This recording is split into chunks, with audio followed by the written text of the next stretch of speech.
forget you. I guess the change in my pocket wasn't enough. I'm like, forget you and forget her too. Said if I was richer, I'd still be with you. No, ain't that some shit? Ain't that some shit? And although there's pain in my chest, I still wish you the best. With the forget you. Yeah, I'm sorry, I can't afford a Ferrari, but that don't mean I can't get you there. I guess she's an Xbox and I'm more Atari. But the way you play your game ain't fair. I picture the fool that falls in love with you. Oh, she's a gold digger. Well, just don't you know. Ooh, I've got some news for you. Yeah, go on and run tell your little boy free. See you. Good morning. Happy Friday. I'm Aaron Brinker. And I'm Tobin Brinker. And we are on the brink, the morning show on Kcaa AM 1050, FM 106.5, and FM 102.3. We want you dancing in your car, in your bathroom as you're doing your hair, you know, because it's 6 a.m. Right. And it's Friday. And I think we're supposed to have a nice weekend, like sunny. Yeah, like good weather. Good like weather. In the 70s, low 70s. So get out there. Our mountains have snow, so you know the people are going to be skiing this weekend. Oh, heck yeah. And, you know, doing whatever, throwing snowballs at each other and doing whatever you do in the snow. But there's also plenty of desert mountains or lower mountains that you can hike. Lots of hiking trails. And it's going to be a beautiful day for it this weekend. Or beautiful weekend. Day for it, whatever. It'll be nice. And so Aaron says hiking because Aaron's going to do what? Hike on Sunday. On Sunday. Yeah, I haven't decided where I'm going to go. I'm thinking maybe Whitewater. It depends on how warm it is. Okay, you know, we've talked about that. That's supposed to be a really nice hike, and yeah, that'd be perfect. Right? Let's do it. Let's do it. President Trump this weekend, or yet not this weekend, yesterday, said something so outrageous. Like, the people who've said President Trump's approach is kind of like, hold my beer. Yeah. It really seems like that. Seriously. It's he seems to lack all tact and empathy. And filters. There's no filter. He just kind of says it. And, if there's a crude way of saying it, he always seems to find that way of saying it. Like there's, he never seems to find the sort of the classier, elegant way of making his point. No, he honestly doesn't think that there's a need. Yeah. So for those of you who haven't heard, apparently Trump said, why do we want people from S-hole countries? And I can't even say this on the radio, and our president said this. Yes. So he says, why do we want Haitians for? The Los Angeles Times quotes President Trump as saying during a meeting on Thursday, as per two sources briefed on the meeting, why do we want all these people from Africa here? Why do we want all the people from S-hole countries? Two sources provided the Washington Post with a similar quote. Trump repeatedly made the comment while meeting with senators about a bipartisan deal on immigration. It was suggested by Republican Senator Lindsey Graham and Democratic Senator Richard Durbin that protections for immigrants from Africa, Haiti, and El Salvador could be restored in exchange for $1.5 billion for the border wall and eliminating the visa lottery system. Trump rejected the idea, saying the U.S. should focus on getting immigrants from places like Norway, because apparently Norway, they're beating the path to the United States. Yeah. I've seen several people post memes already showing all of the ways that Norway has a better standard of living than America. Yeah, they have the highest standard of living in the world. And asking why would they come here? Right? Yeah. They look at us as an asshole country. They probably do. They probably do. The White House didn't deny Trump made the reported remarks, instead issuing a statement that would, quote, always fight for the American people, unquote. Okay, whatever that means. CNN reporter Caitlin Collins tweets that the White House staff aren't concerned about the S-hole comment, as they believe Trump's base will approve of it. Yeah. Meanwhile, I'm sure they're right. Meanwhile, Democrats are condemning the remarks. This is racism, plain and simple, and we need to call it that. My Republican colleagues need to call it that, too, and this is according to Democratic Representative Tim Walz. So honestly, I don't know that it's racism per se. I think it has everything to do with the standard of living in those individual countries. Yeah. Yeah, it's more about class and what they offer in economics than it is about race, I think. So I if would people agree. were immigrating from, some struggling Eastern European countries, Romania or, Yeah. Hungary, or which I guess they've gotten better, but some of those some of those smaller Eastern European countries, Yeah. would he be excited about it? I don't think so. So I think the bigger issue here is really this whole immigration debate about these people that were let into our country from some of these challenged countries during disasters and then never went home. Right? They were let in on a temporary visa, and I'll use El Salvador as the example because that's the largest group so far. 200,000 people from El Salvador that were allowed into the United States back in 2001 after a major earthquake damaged and destroyed the country. 50,000 homes were destroyed in El Salvador. And so as a form of disaster relief, we allowed these people to immigrate temporarily. Well, here we are 16 years, 17 years later, and they're still here. Yeah, but And so only a fool would have seen that, thought that would have stayed temporary. I know. I mean, And- you'd have to be an idiot to believe that it was temporary. But because it says temporary in the title, Trump and his administration have gone after that and saying, well, we need to send these people back. Well, in the case of the El Salvadorans, they've had enough kids here that they have almost 200,000 kids that are now legal U.S. citizens that were born here while they were here over those 16, 17 years. And so it gets really quite complicated. And there's really a beautiful op-ed that was written by John Kasich and Jeb Bush Jr. That is in the New York Times. And they basically say, if you remember the Elian Gonzalez case, right? Yes. It was this little boy from Cuba who came over and the boat was destroyed in a storm, and he and held on to his mother died. his mother died in the boat, and he held on to an inner tube and made it to the shores of America, and then was being taken care of by an aunt and uncle in Florida. And the Clinton administration decided that he needed to go home. And there's this very famous picture of these the SWAT team officers breaking into the house to take this boy home, right? And he's hiding in a closet, and this boy's screaming. This guy's in riot gear with a automatic weapon in the little boy's face. And Kasich basically argues that with the El Salvadorans, you're going to see something similar. That you're going to see lots of pictures of these people being rounded up, right, and sort of families being separated. Parents from children and so on, as these people are being shipped home, and that's not what we want for our country. And that these people are productive people. That they've been here for so long that they're productive, and that instead of sending them home, we should find a way to keep them here, which is what Lindsey Graham and who was the other guy? Durbin were trying to do, and brought about these comments by Trump, right? That he didn't like that. He wants to get rid of these people, and I think he, frankly, doesn't like anyone sort of second-guessing any decision that he's made. So he's already done through this executive order saying that we're rescinding their temporary status and we're sending them home. And so for Lindsey Graham and Richard Durbin to come in with this proposed bill that suggests that some of these folks should be able to stay, well, he got angry. Well, tough beans, because that's the role of Congress. Yeah. Yeah, well, he gets to sign the bill, though, right? I mean, the bill won't become a law unless he signs it, so there is a negotiation that goes on. But it's, I think that's why he was so vulgar. I think he's offended that they're basically saying to him, we don't like your approach. Well, the separation of powers is a beautiful thing. Yes, it is. It really is. And he's going to have to work with the legislature to get done what he wants to get done. And sometimes he's not going to get his own way. I honestly think that this would be bipartisan. I wonder if this bill, they would be able to override a presidential veto, if there was one.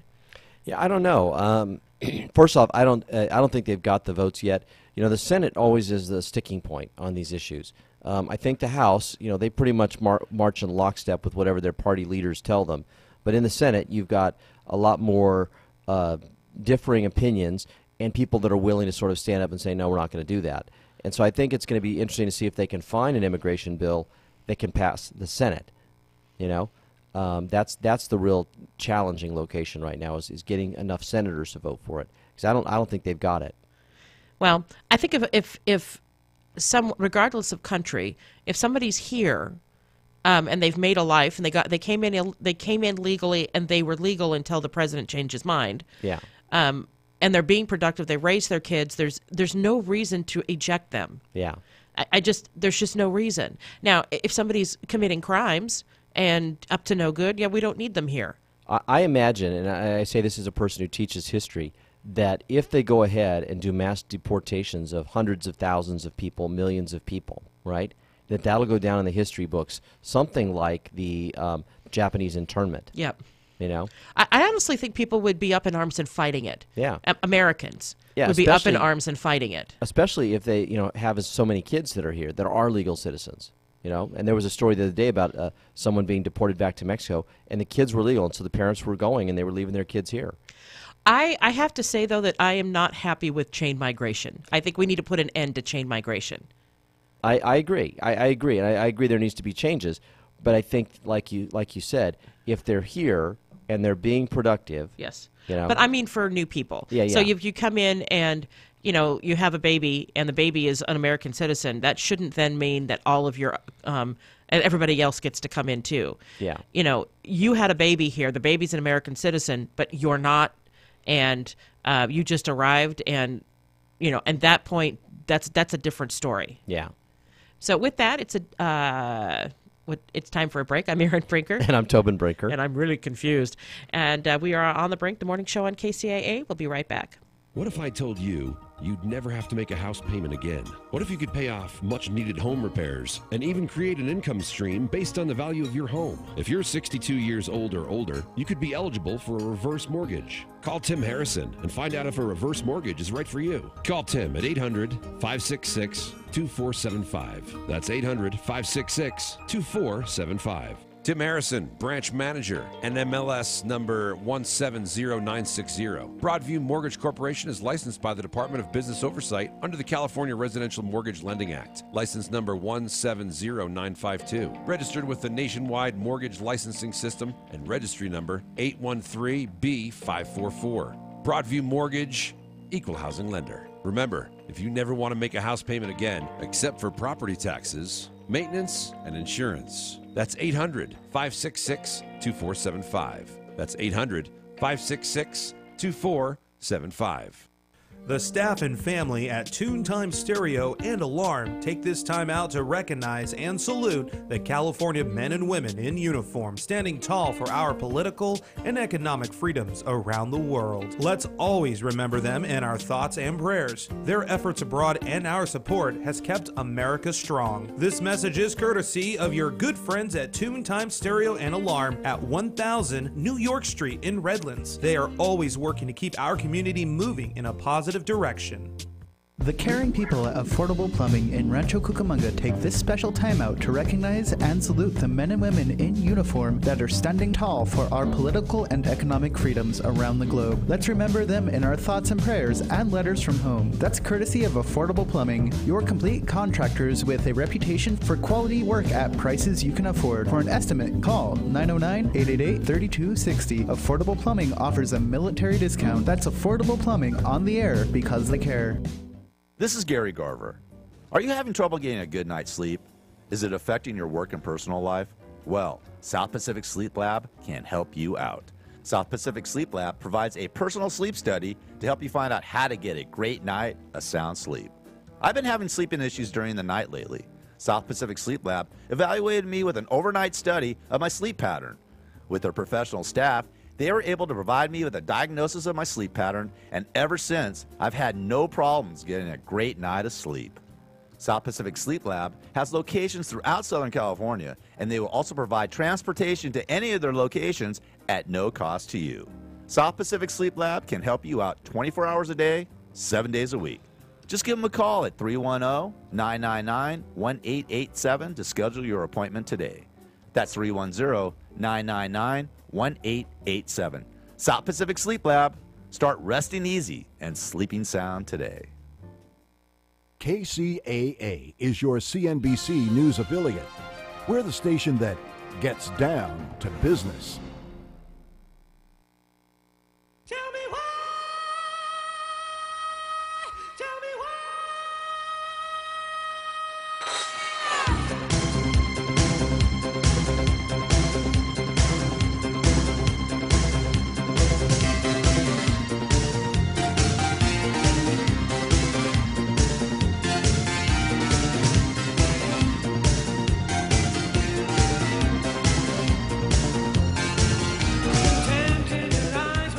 Welcome back. I'm Erin Brinker. And I'm Tobin Brinker. And we are on the Brink, the morning show on KCAA AM 1050, FM 106.5, and FM 102.3. So it looks like Tobin and I have talked about the Real ID Act, but it's been a while. And essentially what's happening is that very soon you will not be able to board a plane, domestic or international, using just your standard California driver's license as identification. They will not let you on the plane.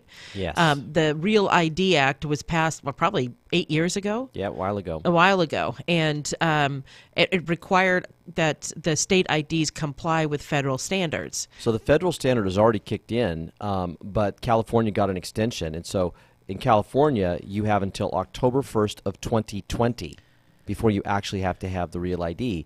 But if you are a person who travels or know you might be traveling, you should get in line now and get this taken care of, because I have a feeling this is going to create a real issue. First off, you can't apply for it online. You can't, it's not like just clicking a button and sending some money off to get the new ID mailed to you. You actually have to physically go into a DMV office to get this, and you have to bring 3 forms of identification with you. You have to have a valid U.S. passport or birth certificate, or resident or certificate of naturalization if you're if you're not a citizen. You have to bring in a Social Security number. That could be your Social Security card. It could be a W-2, pay form, a pay stub with your Social Security number on it.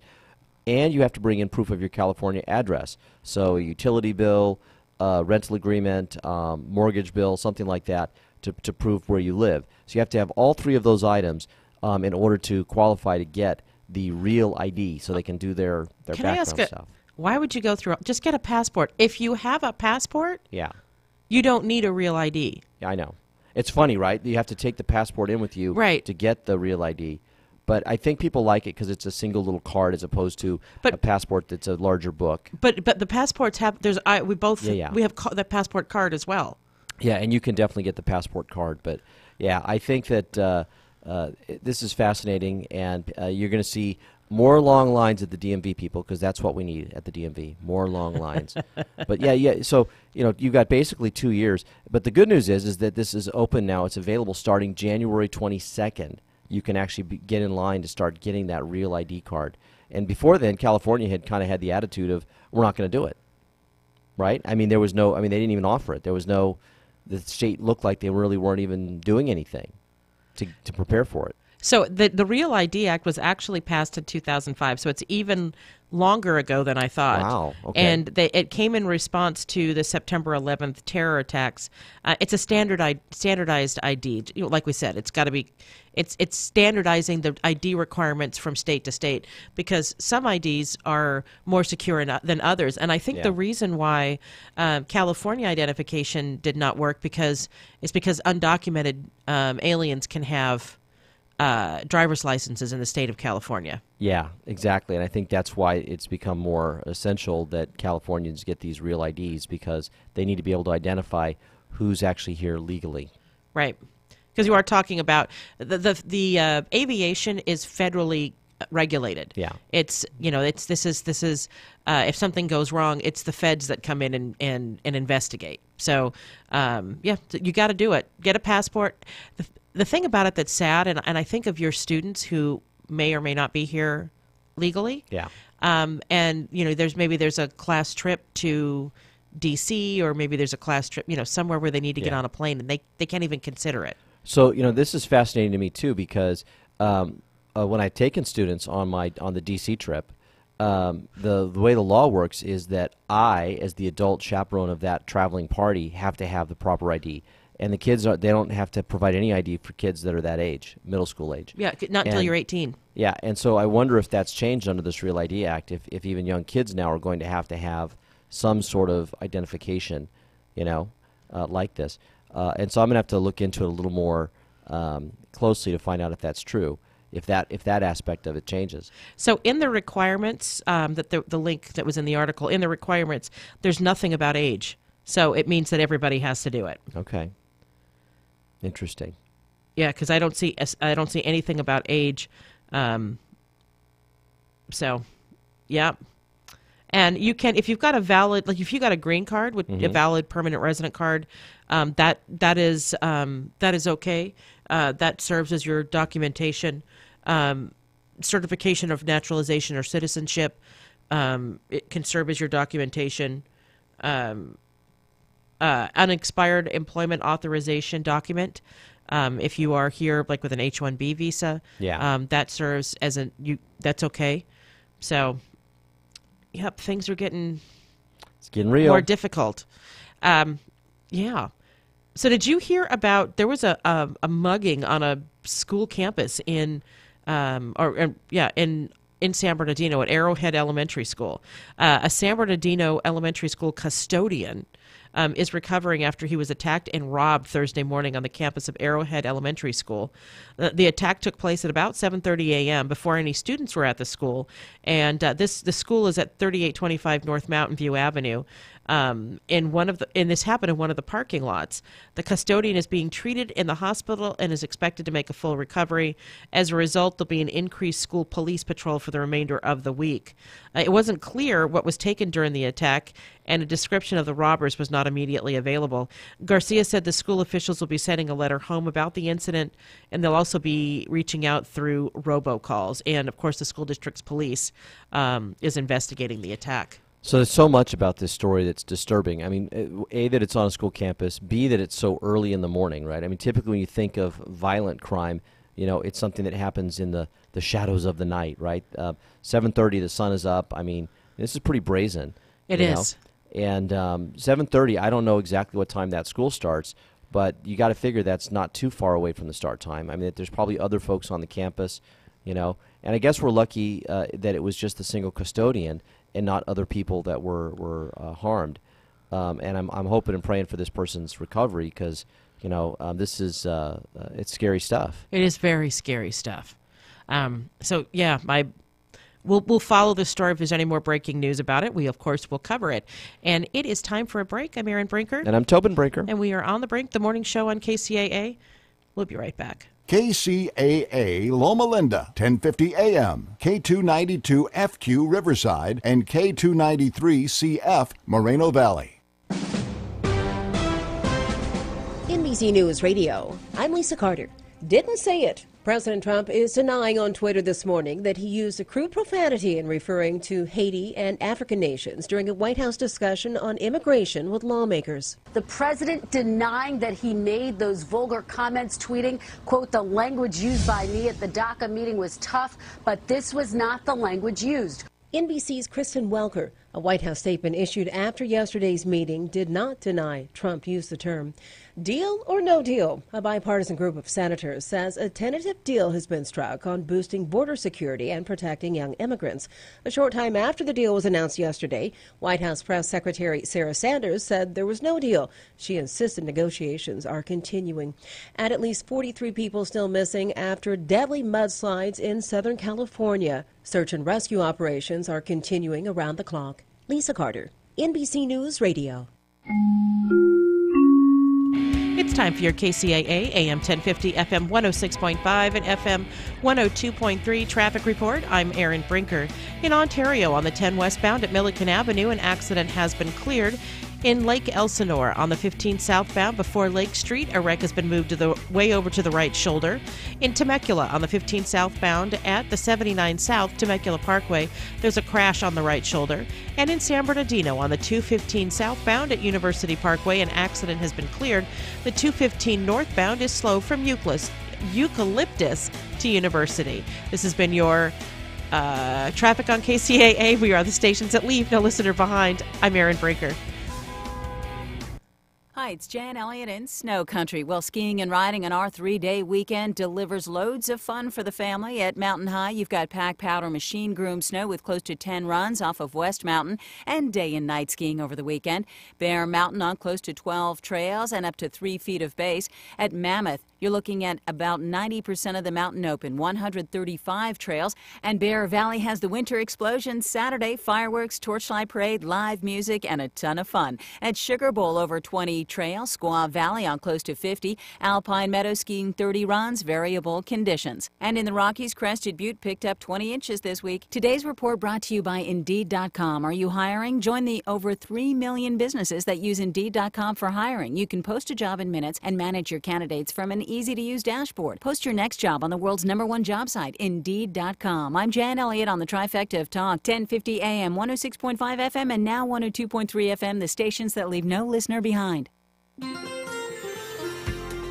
From the KCAA Weather Center, I'm Joel Hilsman. For this morning, sunny with a high near 77, south wind at 5 miles per hour and becoming calm. Tonight, mostly clear with a low around 51. Into Saturday, sunny with a high near 80. Saturday night, mostly clear with a low around 52. Today, sunny with a high near 77, south wind at 5 miles per hour, and tonight, mostly clear with a low around 51. I'm Joel Hilsman, broadcasting live from the Tri-City Center at the 10 and 210 freeways. We are the trifecta of talk in Southern California, KCAA 102.3 FM Riverside, 106.5 FM Redlands, and the Legacy, 1050 AM, Loma Linda, San Bernardino. This segment is sponsored by Tammy Sutherland of Coldwell Banker Kcaa Teeters Realty, where she makes it her business to put happy people in happy homes. It's Tammy Sutherland's passion to list your house and put you in just the right house that you could call home. She made so much extra effort to sell our house and make sure that we understood every step of the way. Tammy always had our best interests at heart. I didn't think we'd ever find a house we loved, but with Tammy's help, we did. Now I get to mow the lawn every weekend. But then again, that's why we had kids. Hey, Tyler! Tammy did way more than we ever expected in a real estate agent. Without Tammy, we would still be renting. So if you want your perfect house, contact Tammy Sutherland at Coldwell Banker Kcaa Teeters Realty in Yucaipa, across from Yucaipa High School. Whether you're looking to buy or sell, it's homesbytammy.net or on Facebook at facebook.com/Realtor Tammy Sutherland at 909-556-2094 for Realtor Tammy Sutherland, and we thank her for her support. Broadcasting more local radio programs than any other station in California, we are KCAA.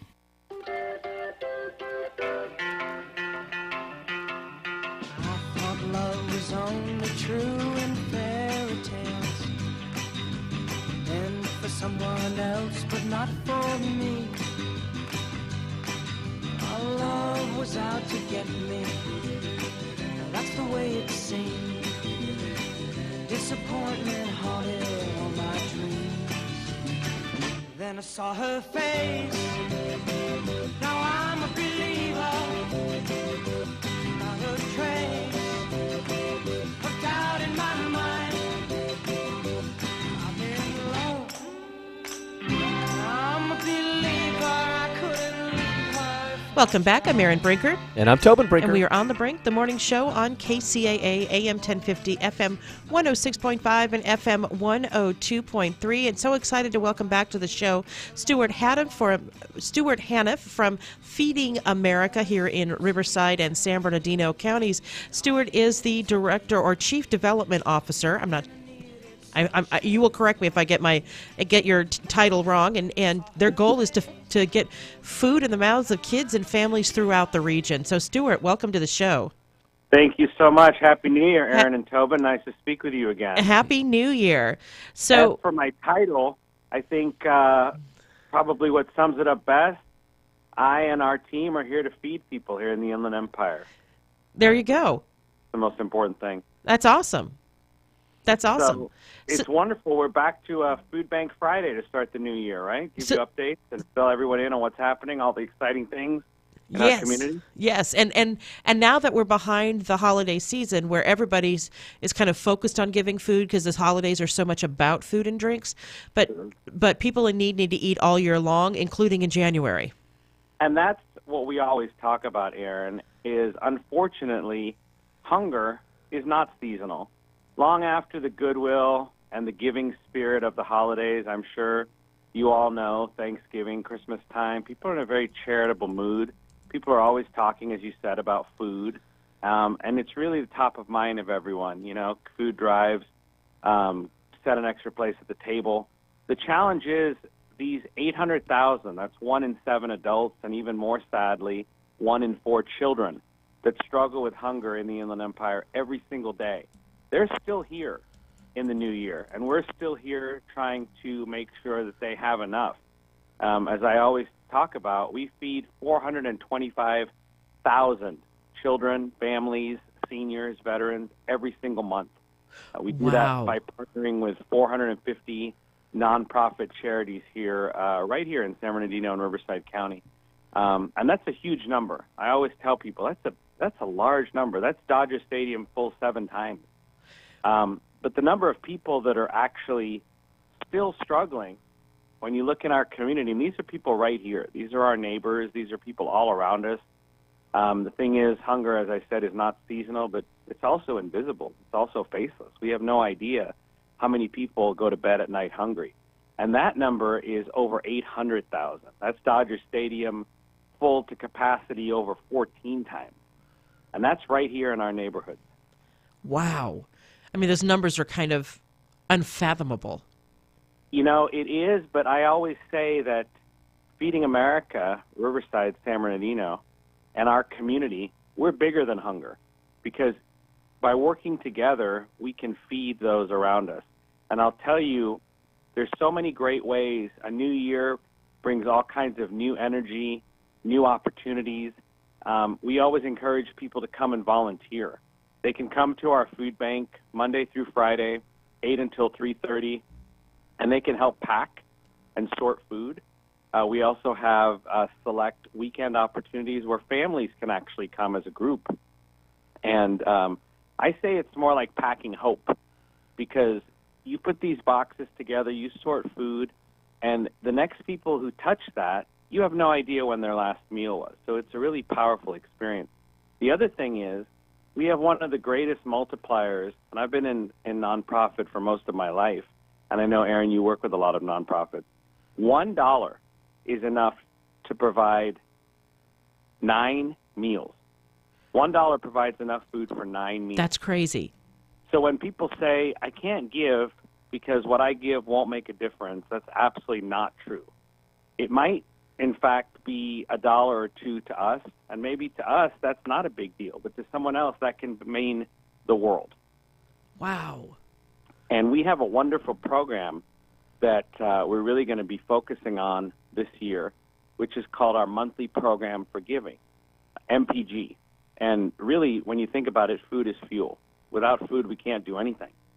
And through the Monthly Program for Giving, you become a monthly donor, and your dollar and your donation can have a more sustainable and even greater impact. Now, how about this for a metric?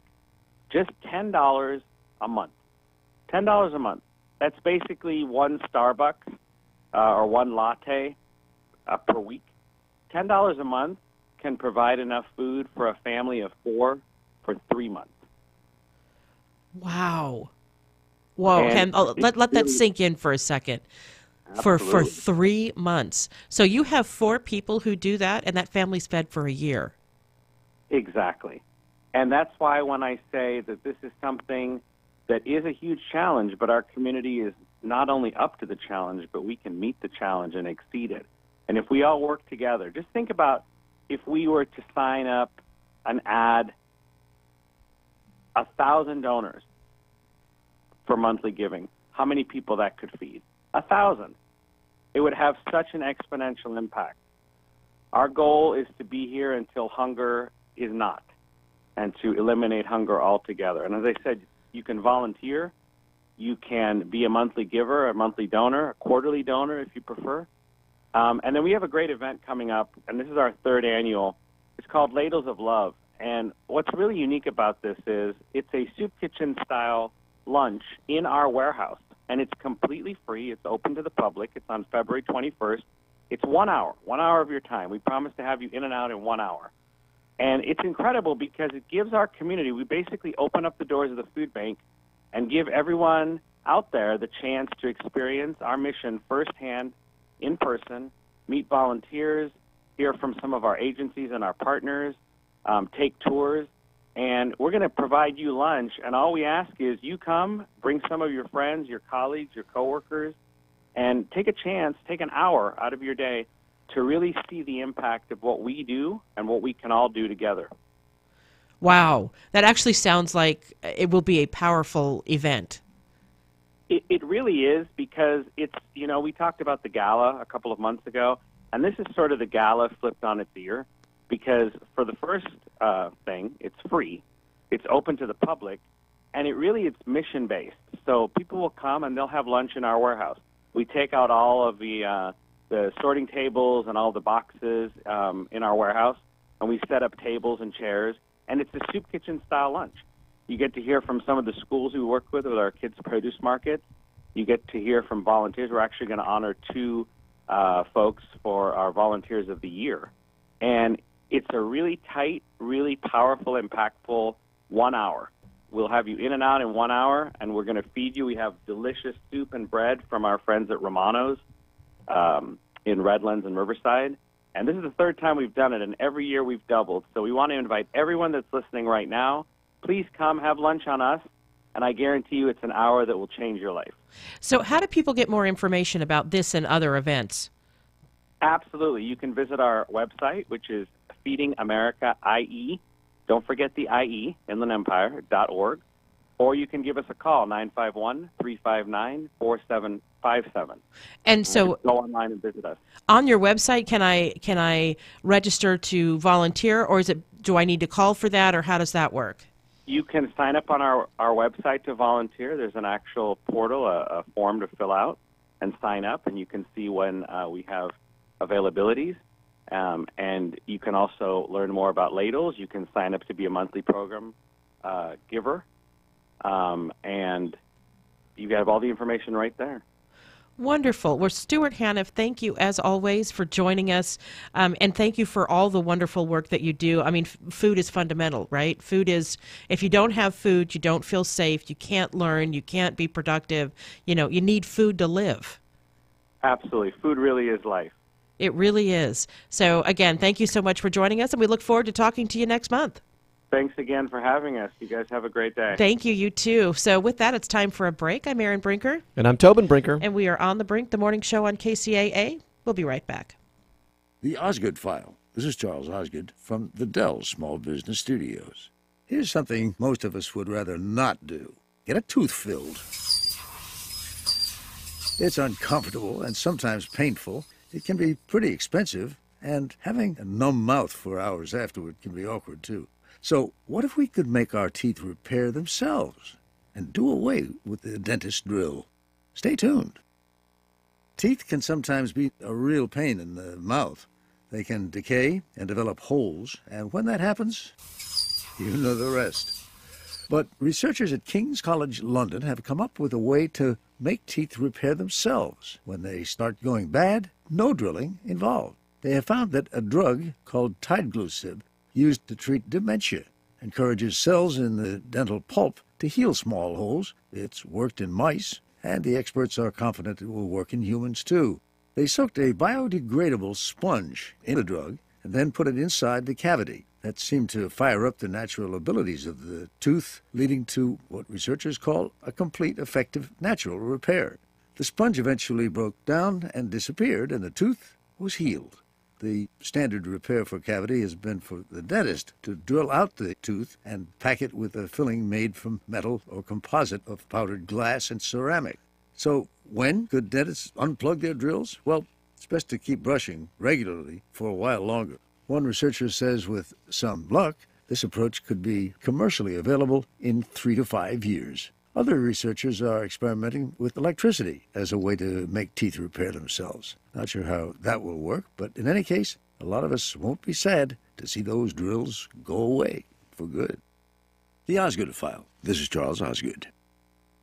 Hi, everybody. Ray Lucia here with some important information about debt, your debt. Whether you have a first or second mortgage, you're looking to buy or refi a home or rental property, or just need to consolidate your credit cards to lower your payments and save some serious interest, you need to do some loan financial planning with Steve Alladort, my mortgage man at loanfinancialplanner.com.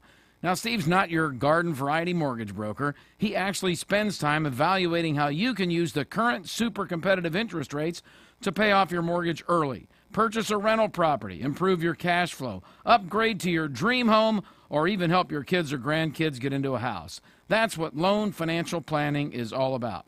Steve's been helping me and my listeners for over 2 decades, and I can tell you he is the best finance guy in the business. Go to loanfinancialplanner.com. That's loanfinancialplanner.com. Or call Steve Alladort at 888-563-1070. That's 888-563-1070. Tired of paying outrageous prices for Viagra? Well, we have great news for you. Now you can finally get Viagra at huge discounts. Healthy Man allows you to save up to $500 on Viagra. Why pay U.S. pharmacy prices of $15 per pill or more when you can get Viagra for less than $3 a pill? Call today and get 40 Viagra pills for only $99. This can cost as much as $600 at your local pharmacy. You can't afford not to call us. If you want Viagra at the lowest prices, never pay $15 a pill pharmacy prices again. Get Viagra for less than $3 a pill. Call 1-800-643-6931 today and save up to $500 and get 40 pills for just $99. Healthy Man is fast, easy, and affordable. Operators are waiting at 1-800-643-6931 to take your call now. Call 1-800-643-6931. That's 1-800-643-6931. Again, 1-800-643-6931. So, you didn't like that opinion. Okay, give us another 15 minutes. This is the station that leaves no listener behind, KCAA.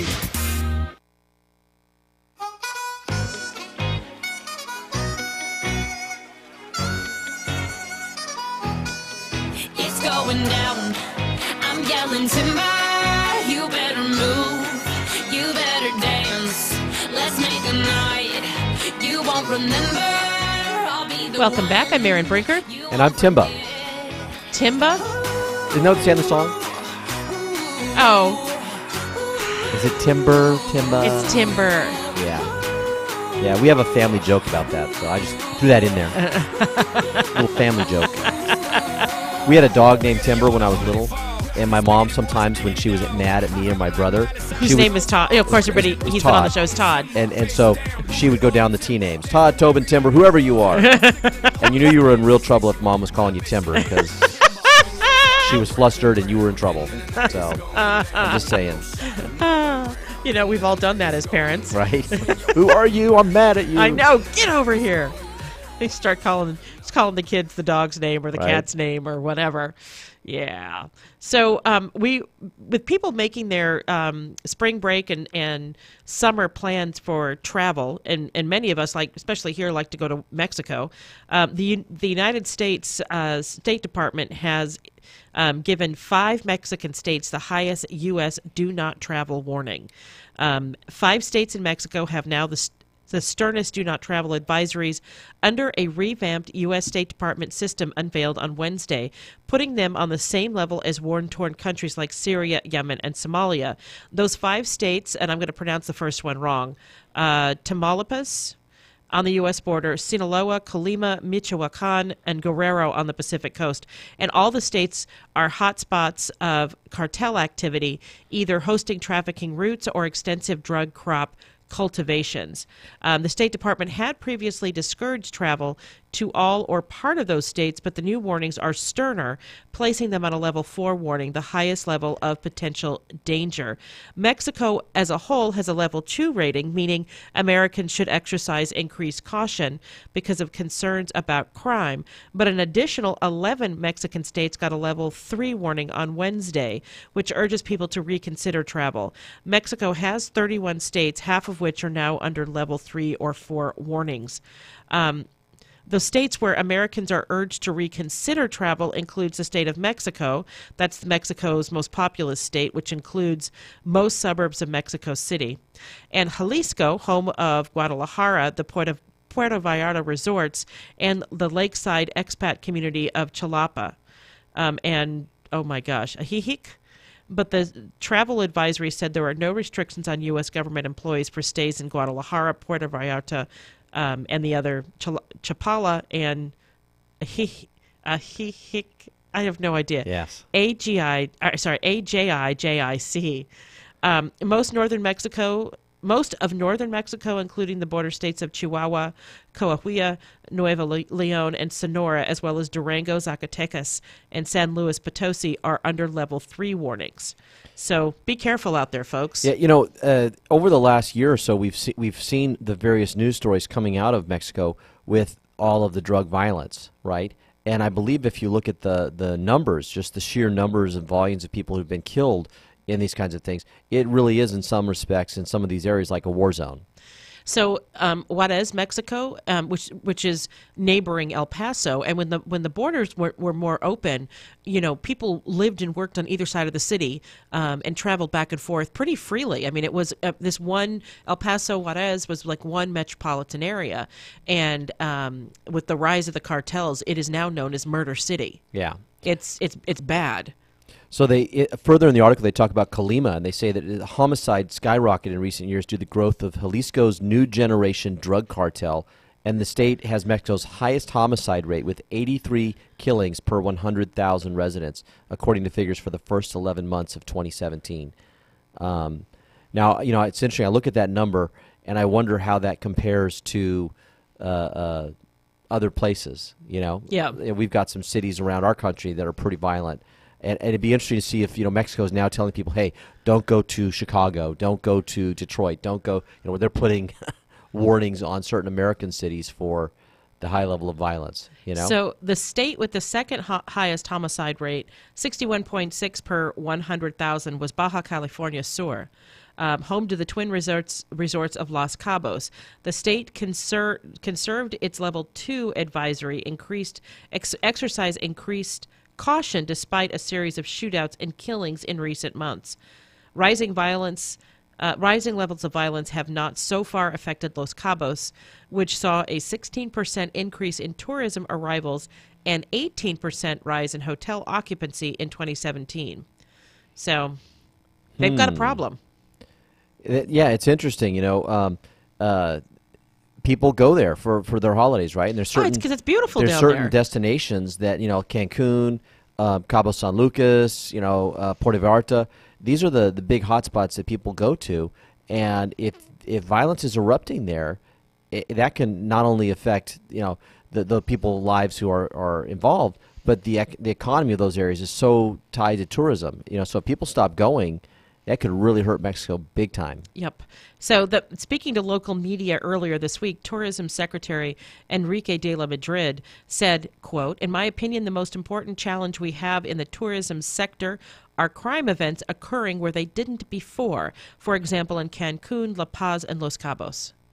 Yes. So they're going to focus on areas that have not been tainted by the cartels and the violence. Yes. Now, we have two stories today, Aaron. I want to talk about them both together here. One is the Walmart is closing all these Sam's Clubs locations, and we don't know yet if a San Marino one, because I've heard mixed reports. And I've heard mixed reports too, and I went to the Sam's Club website thinking that we could do some research, and it's not even on their website. There's no mention of all the closing stores on the Sam's Club's website, which is weird. And different news outlets are presenting different lists based off of people calling in and saying, yeah, my store's closing or whatever. So I don't know if ours is closing locally here in San Bernardino, but it's a big issue, and a lot of people are upset that Sam's Club is closing. And the story that I want to sort of talk about at the same time is you had found a story about this woman who returned her dead Christmas tree to Costco. Yes. And, and those two stores. Shameless. But you've got these two stores that basically are telling the same kind of idea, right? Costco versus the Sam's Club. And Costco's story, this woman basically brought in a dead Christmas tree right after Christmas and got a full refund for it. And it's because Costco has this really, really generous customer service policy. I imagine that they're not going to allow that anymore for seasonal items. I imagine that a policy change is coming. Yes, right? But it's funny, and if you think about it, it's kind of like Nordstrom's. Their attitude is, well, we're going to give you the refund because our expectation is you're going to stay in our store and spend the money in our store, right? Yes. So we're going to get the money back anyway. And by making you happy, more people will come in and shop in our store. So arguing with people over this has more of a detrimental effect than actually just giving them the money. So apparently other customers gave her grief as she was standing in line with her dead Christmas tree. I mean, what chutzpah. Right? She brought it back because it was dead. Well, she bought it 2 weeks before Christmas. Yes. And it's now January, and this happened like Tuesday. Yes, and who knows if she was, watering it and doing the things that you're supposed to do, It doesn't right? matter. It would be dead anyway. No, I know. I mean, but you know what I mean? To keep it green longer, you know how you're supposed to, when you get it home, saw like an inch off the end of it and then put water in and keep it water at a certain level. And, we haven't had a live tree for many years, but... Artificial trees are just easier. They are. They really, really are. Yeah. And you don't have the mess. You don't have needles everywhere. Yeah. And there's no fire danger. That's, to me, I'm afraid of fire. I don't want a fire in my house. So I've seen a lot of trees out because people put them out at the curb for the refuse guys to take them away, right, as the trash trucks come around. And that's a big deal. I mean, that alone is a lot of work, just the picking up and removing the trees. So I wonder how, because Costco has not come out with a response to this. I mean, and I think people are just appalled on many, many levels. Like, Costco, do you want people to rip you off? Because that's essentially, this story gives everybody the idea that they'll just, they'll take anything. They'll take anything. You're done. And the stories that have come out since then, like people from Costco have posted comments on Facebook and elsewhere. People have turned in like old, disgusting mattresses. Yes. People have turned in, clothes that are clearly worn out. Go through your sock drawer. Any sock that you can't find a match to or that has a hole in it, take it into Costco. Don't do that.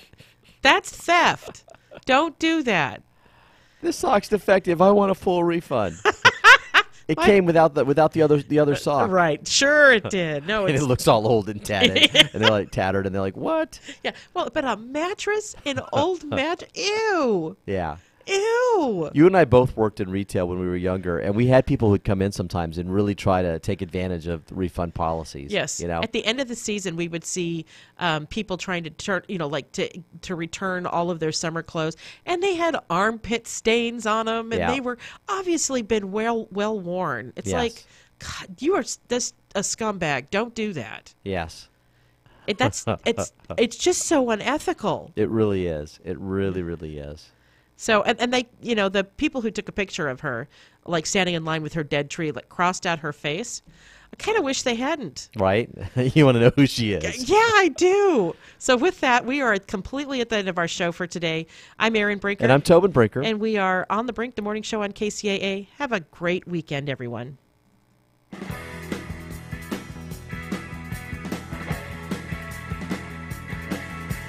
KCAA Loma Linda, 1050 AM, 106.5 FM, and now 102.3 FM. I'm Chuck